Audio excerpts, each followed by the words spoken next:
Welcome to Dodgers Daily. Casey Porter here. So glad that you decided to tune in. We have a very, very, very special guest, left-handed reliever in the Dodgers organization. The Maytag joins us, Jack Dreyer. Hey, Jack, thank you so much for joining. Thank you for having me. Okay, man, I love to start these things off with a light moment. Let's go back to 2018, your first year at Iowa. You got your very first win. Back then, you were a starting pitcher. Got your first win as a starter at Iowa. First of all, do you remember who it was against? And do you remember the pitcher that you were throwing against that day?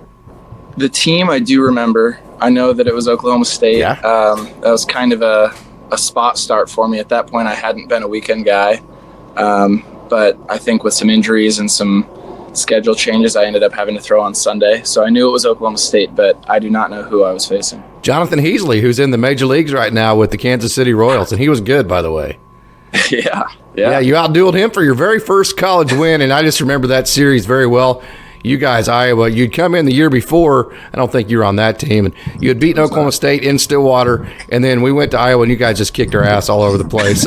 I remember that very well. Okay, so rumor has it is you can do a Rubik's Cube in 14 seconds. Is that correct?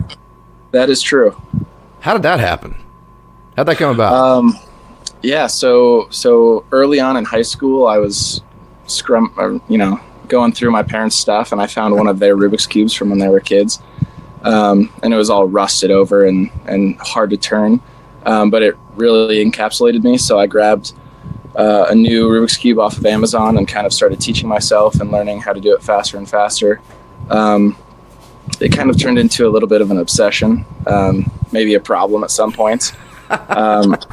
But I got to a point where I was, I actually entered into a competition when I was at Iowa and participated in that, and then kind of moved on and started doing some artwork with it as well. So, Rubik's Cubes are kind of a big part of my life.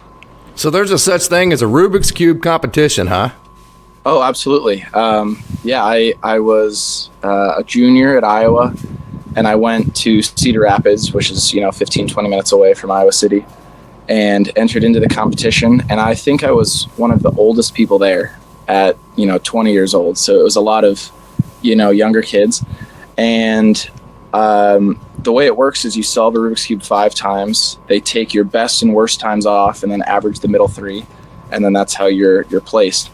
And so out of 100 participants, I placed exactly 50th with an average time of around 19 seconds. Wow. So is there a formula? I love the Rubik's Cube. Of course, that's my generation of a toy. I'm probably the exact same age as your mom and dad, by the way. So that's like my generation of a toy. I've never been able to do it. I can get like 2 sides maybe. Is there a formula to it? There are, depending on how quickly you want to solve it, there are hundreds of different algorithms that you can learn and memorize. So the way that I do it, I think I have, 70 or 80 memorized to help me a little bit faster. But, the fastest people in the world who can do it in 3 or 4 seconds, they have hundreds of algorithms memorized. Wow. Very competitive. Anything that you do, obviously, I think if you played marbles, that just goes to show you right there. Hey, Rubik's Cube, we're competitive with it, right? I love the competitive. I'm going to take you back to maybe the most competitive moment of the year, September 3rd. You're at Dayton. Hey, this going all the way back to 2022. I know you weren't on that team, but the Great Lakes Loons caught Dayton in the first half. I'm sure you heard all about it from DA. Yes, sir. And it was just awesome. They did it in the rain. It was a doubleheader. Really cool experience. So, hey, there is a big time history with Great Lakes and Dayton. And then Dayton, the fans are just awesome there. I got to give it up to them. They packed the crowd. Okay, it was extra innings. The Maytag Jack Dreyer's on the bump. He's dominating. Take us through that September 3rd, that outing. Yeah, so, like you said, late in the year, getting close to playoff time, this was the 4th time we had played Dayton, so, we're in the 20th, 21st time playing these guys. All the hitters know the pitchers know the hitters. There was some bad blood, some ejections early on in the week. So these were some big games, and I had thrown a few days earlier, thrown a couple innings, and so I wasn't sure how likely it was that I would get in. We had a ton of other guys throw earlier in the game doing a great job. But it came to the 9th tied and ended up going into extras. That was my first time ever throwing in an extra inning game, ever throwing in extras. Ever, yeah. just because, like you said, I had been a starter my entire life. And so this was my real first experience as a reliever. And so, you come in with a guy on second, which I had done early in the year, just, coming in dirty innings. But, the atmosphere was great. We had a great crowd at the time. Our dugout was juiced and it was a good time. I was able to get out of it the first inning, and I think I might have over celebrated. I was just so confident in our hitters to be able to score a run. I was pumped up. And so then I ended up having to go out for a second inning in extras, but was able to get through that one too. So, it went pretty well, went smoothly. But it was just a great time to be able to share with my teammates. Okay, so that's a big moment, obviously. You've had some absolutely huge moments in your life. Going to take you back, I believe it was your senior year in high school, state championship game. You got the ball, shut out, 13 strikeouts, which is the third most in the history of Iowa high school baseball in a finals game. Take us back to, it's amazing to me, you play all these big time games in college and professional time. And sometimes the greatest memory for guys is playing with their childhood buddies in a high school game. But that had to be a really cool experience, getting to pitch in the finals like that and doing so well. Yeah, absolutely. First of all, our state tournament at the time, it's different now, but at the time it was held at Principal Park, which is where the Iowa Cubs, the AAA affiliate for the Cubs, plays. And so, I had a chance to play there a few times going to state throughout high school, and just a great atmosphere. It's close enough to my high school to where we can bring tons of fans. So that was my first time. There were 5,000 people there that game, I think, which at the time was by far the most I had ever pitched in front of. But did it make you nervous or did it make you excited? Oh, no. There were no nerves. I was just ready to go. I was pumped. But it was, like you said, I was pitching on a team with guys who I had played with since I was, 8 or 9 years old. And then there were also guys on the team where we had been on, rival travel teams throughout the year. So we knew each other so well, and the team chemistry was great.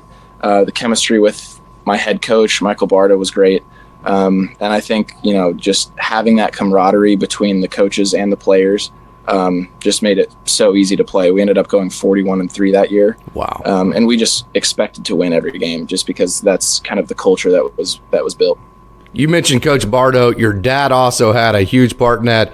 Steve Dreyer. Matter of fact, interesting tidbit about him. Nolan Ryan's very last game with the Texas Rangers, your dad was the next one to come in, the first relief guy after Nolan Ryan in that game. That has to be cool, right? So talk about your dad being a major leaguer, working with all of your buddies growing up, and how cool it was to have a major leaguer for a dad growing up.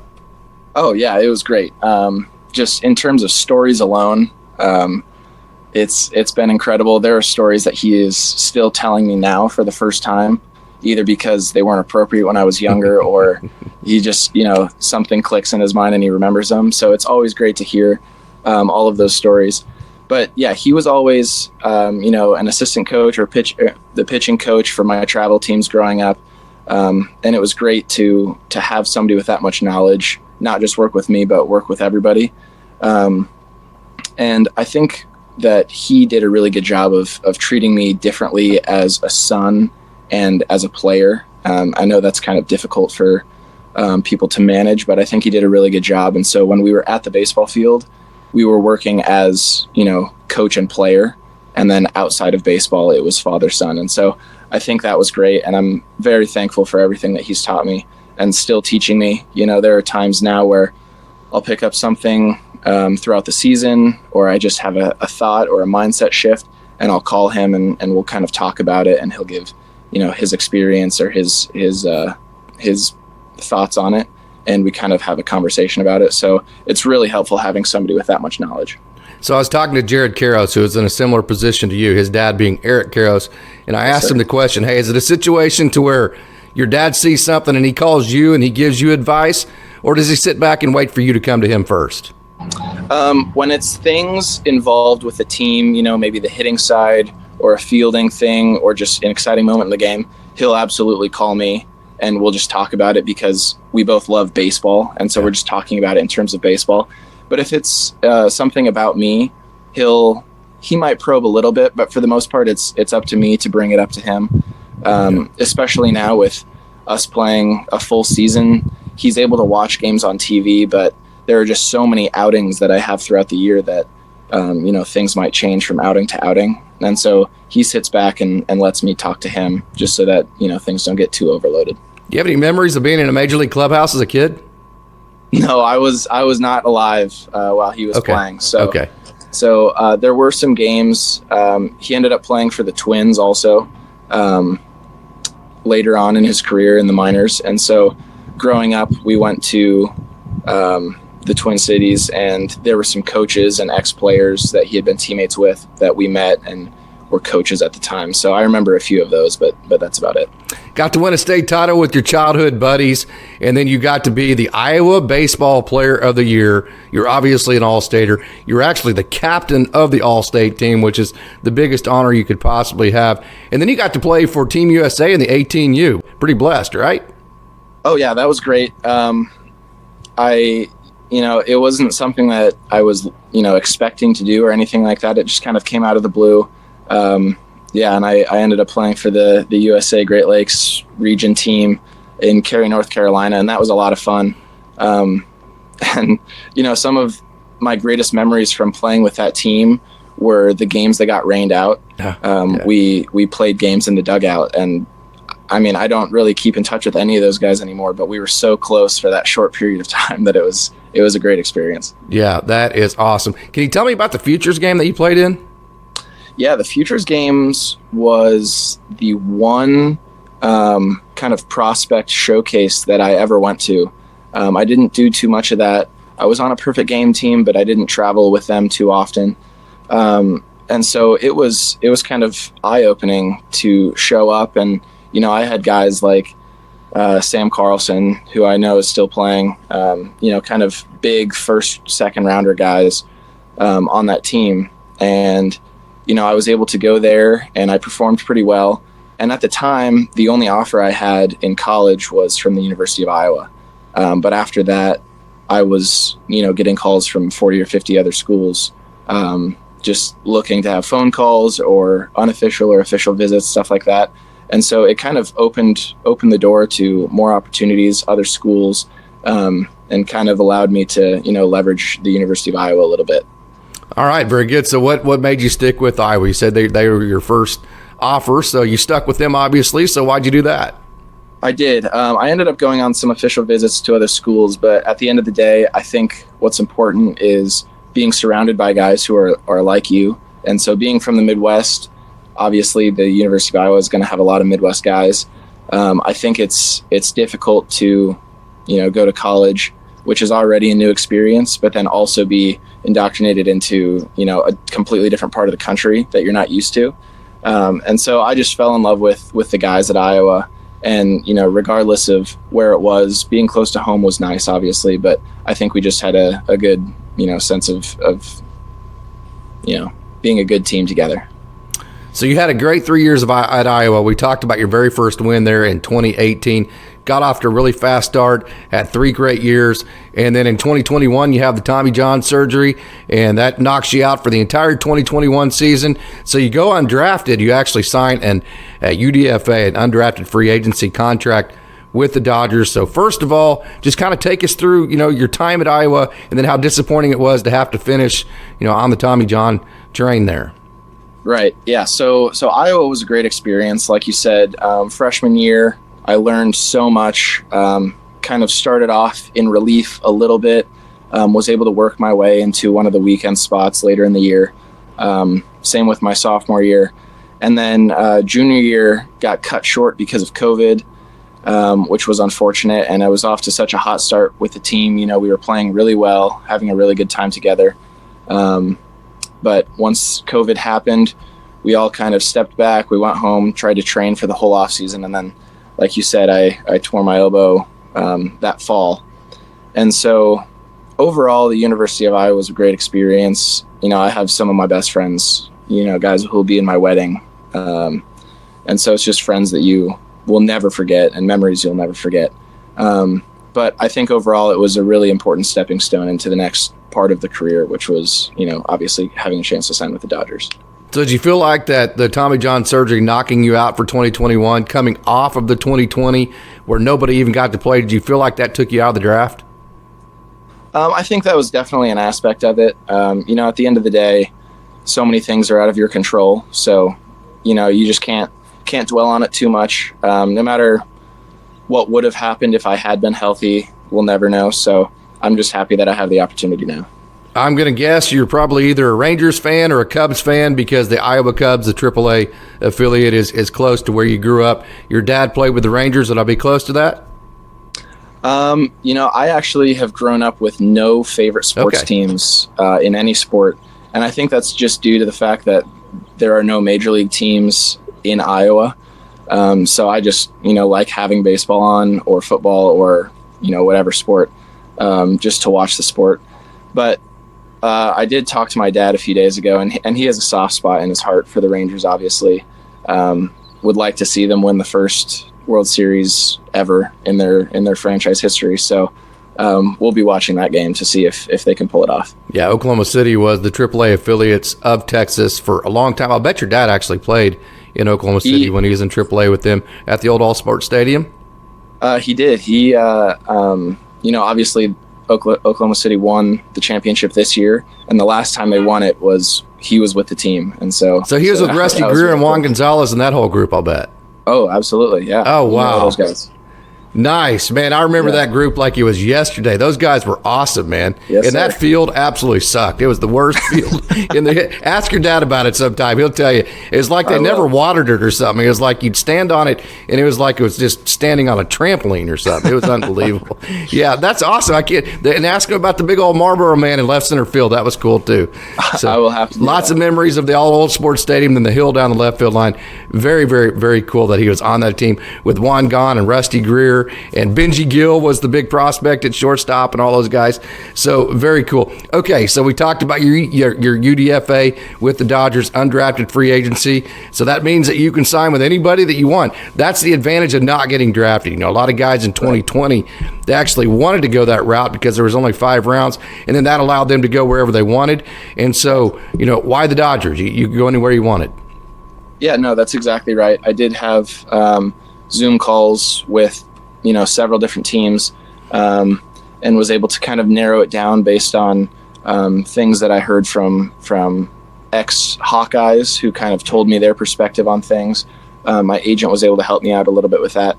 But at the end of the day, it comes down to the Dodgers. When you look at the Dodgers, they have a legacy of just being able to do things better than other organizations. Mm-hmm. Obviously, from the bottom all the way up. And so the farm system, their player development system, how they treat the players off the field, no matter who I was talking to, those are the things I was hearing.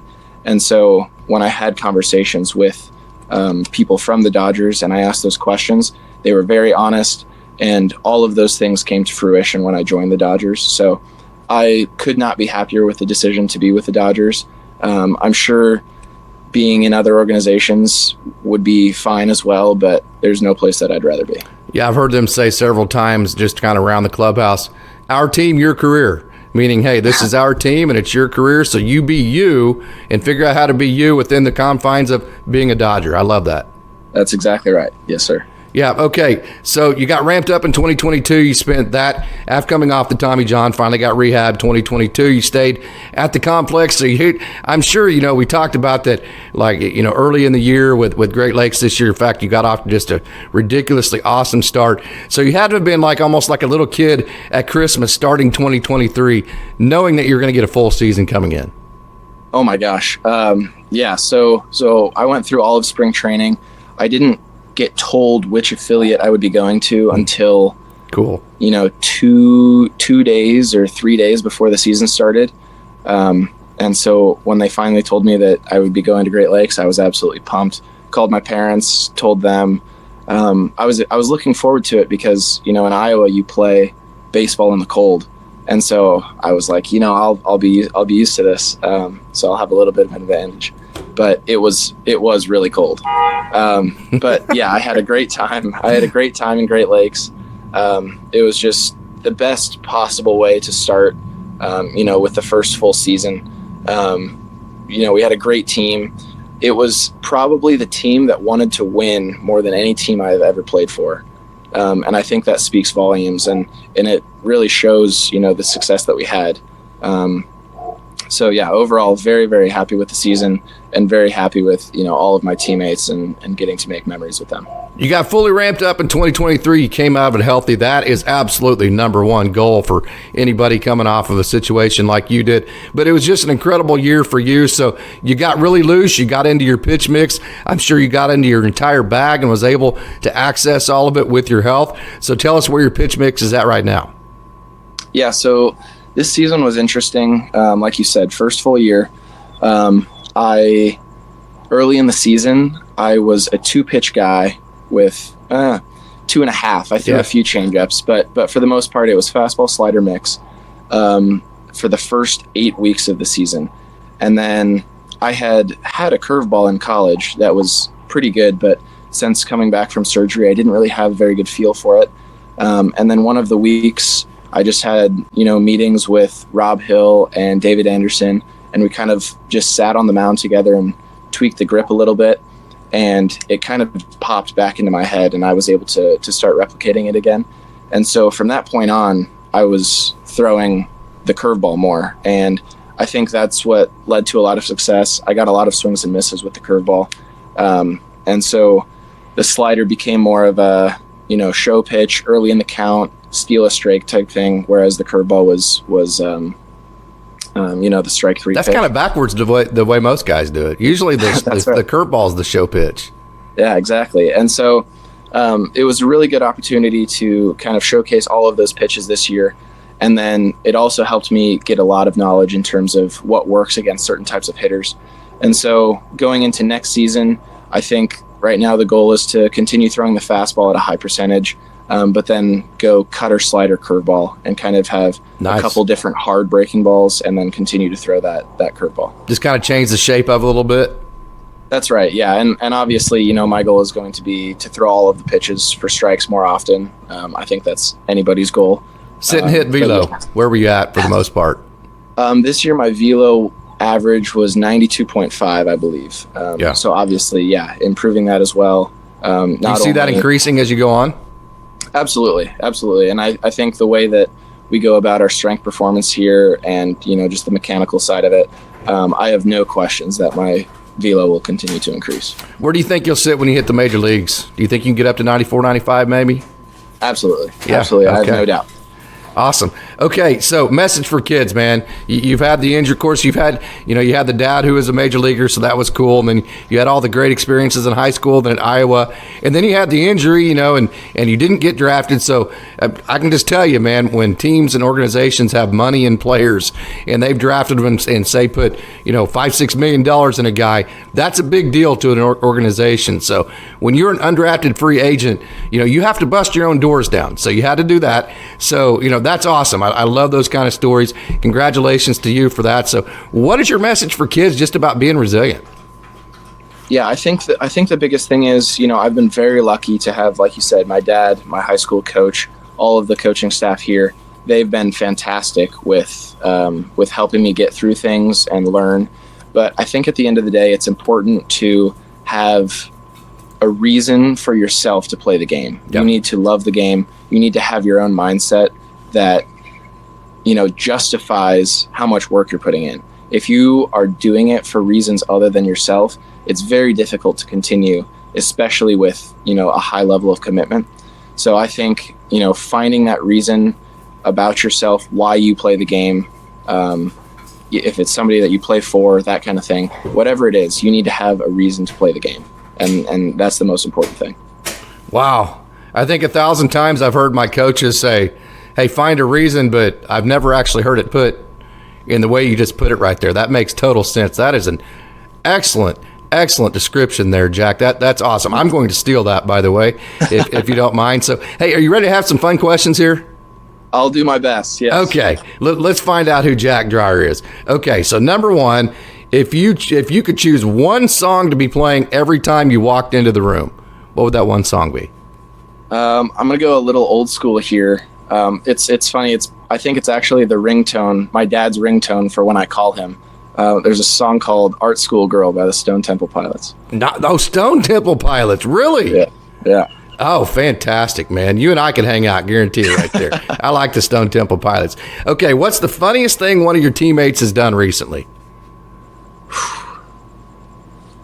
Oh, I mean, I'm going to have to go with Michael Hobbs. He's one of the guys who's spending the off season down here with me. And I don't know if I can pinpoint one specific moment, but he has just one of the best senses of humor out of anybody I know. It is so dry, and he can get anybody to laugh at any time of day. So I'm just going to say him in general is the funniest thing.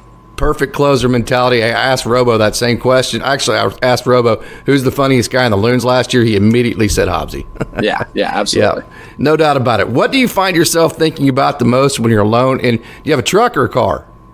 I have a car. Okay. What do you find yourself thinking about when you're alone in your car?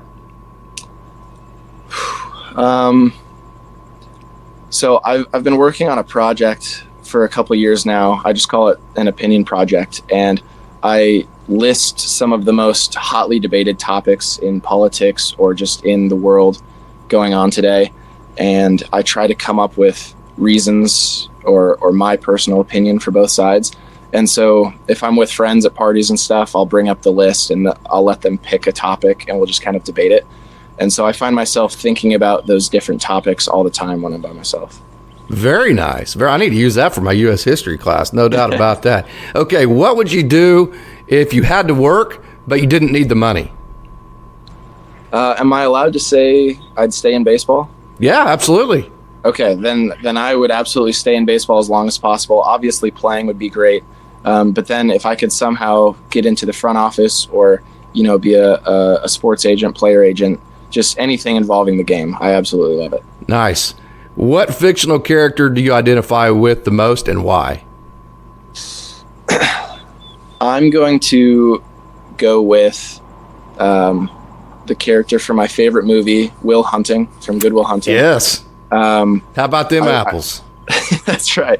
I'm going to relate to him at the end of the movie when he kind of figures out his relationships. I just have always watched that movie and I've wanted to be him, kind of have that intellectual side, but then also, be able to have friends who would, kill for you and that kind of thing. So I think he's a great example. Describe the most bizarre thing that's ever happened to you. Oh gosh, bizarre. This happened pretty recently. Right now I'm living in Arizona. We're on a golf course and a few of us hopped the fence one night and just played the hole that's on the course. And we had some glow in the dark golf balls. And so the pin was pulled. We had no idea where the hole was.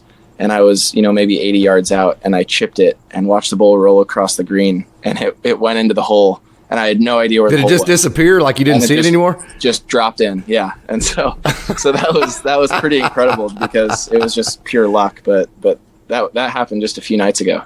So do you swing the club left-handed? No, I'm right-handed. That happens a lot. I hear that a lot where you swing and do all that kind of. Maybe you're probably right-handed. Nope, right-lefty. Okay, well, okay, then you're definitely ambidextrous. And okay, the last question and definitely the most important one: how did you get the nickname Maytag? Okay, that's a good question. So my mom is from Newton, Iowa, which is the headquarters of Maytag. Oh, really? Okay. Yep. And so growing up, for generations, all of her extended family, everybody worked for the Maytag company. Pretty blue-collar town. Everybody worked for the Maytag company. And so from a young age, and also Maytag's slogan is, being dependable. And so from a young age, my mom has always just called me Maytag because she likes to say that I'm dependable, and last name is Dreyer, just like the machines that they build. So it's kind of a homage to her hometown, and so that's where it came from. And you're not a real baseball player unless you have a really kick-ass nickname, right? That's exactly right. Okay. Hey, Jack Dreyer, any final thoughts you want to give anybody else that you can think of that you want to thank for everything that they've done for you to get you to where you're at? I mean, I just can't stop thanking the Dodgers enough. Even right now it's the off season, and I am by no means obligated to be in Arizona, but they have opened the facilities for us. They have food for us at the facilities. They help us out with housing and everything like that, even in the off season. So I'm just so grateful for them to be able to do what I need for my career, and they are helping me every step of the way. All right, Jack, this has been a great enjoyment for me. I just thoroughly enjoyed watching the competitive side of the way that you pitched and watching you just get better. It's just funny because it was just so much fun because you got better and better and better. The confidence just grew and grew and grew to the point where it was just a hell of a lot of fun towards the end of last year. So this is a lot of fun for me, Jack, so thank you so much. Thank you very much. I had a great time.